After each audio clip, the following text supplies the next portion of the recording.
Hi, இது வந்து பார்த்தீங்கன்னா சண்டே நான் ஜிஆர்டி போனேன். அந்த வீடியோ தான் அப்லோட் பண்ணியிருக்கேன். நான் என்ன வாங்கினேன்றதை வீடியோ லாஸ்ட்டில் சொல்கிறேன். அதுக்கப்புறம் நான் தாம்பரம் மார்க்கெட் போனோம். ஜிஆர்டி போயிட்டு அங்கே காய்கறியெல்லாம் ஃப்ரெஷ்ஷாக இருந்தது. ஆனால் கூட்டமாக இருந்தது. சரி எப்படியோ வாங்கிட்டோம். காய்கறியெல்லாம் வாங்கிட்டு பையனுக்கும் பொண்ணுக்கும் ஷூ எடுக்க வேண்டியது இருந்தது. அதையும் எடுத்துட்டோம். இதுதான் நான் வந்து ஜிஆர்டியில் பர்ச்சேஸ் பண்ணது.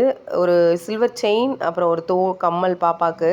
சில்வர் செயின் பார்த்தீங்கன்னா பையனுக்காக எடுத்தேன். அவன் வந்து ஓம் டாலர் வச்சு எனக்கு வந்து செயின் வேணும்னு சொல்லி கேட்டுகிட்டே இருந்தான். கந்த சஷ்டிக்கெலாம் 48 டேஸ் அவன் நான்வெஜ் சாப்பிடாமல் இருந்தான். முருகன் பக்தர் அவர். இந்த வயசுலேயே நான்வெஜ் சாப்பிடாமல் 48 டேஸ் வந்து எப்படி இருந்தான்றது எங்களுக்கு ஆச்சரியந்தான். ஸோ நீங்கள் சில்வரில் பர்ச்சேஸ் பண்ணணுன்னா கண்டிப்பாக பண்ணாதீங்கன்னு தான் சொல்லுவேன்.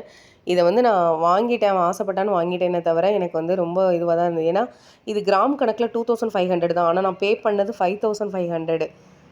பீஸ் கணக்கு தான் வரும்ன்ட்டாங்க. அதனால நான் பே பண்ணேன். இதை திரும்ப நம்ம ரிட்டர்ன் போட்டாலும் 15% இதுலேருந்து மைனஸ் பண்ணுவாங்க. தயவு செஞ்சு வாங்காதீங்க. அதுக்கப்புறம் வந்து இது பாப்பாவுக்கு வந்து கோல்டு வாங்கியிருந்தேன். இவளுக்கு வந்து நான் ஏற்கனவே திருகாணி இல்லாமல் தோடு இருந்தது. அதை போட்டுட்டு இந்த தோடு எடுத்தேன். இது கூடவே நான் 5,000 to 7,000 பே பண்ணுற மாதிரி தான் இருந்துச்சு.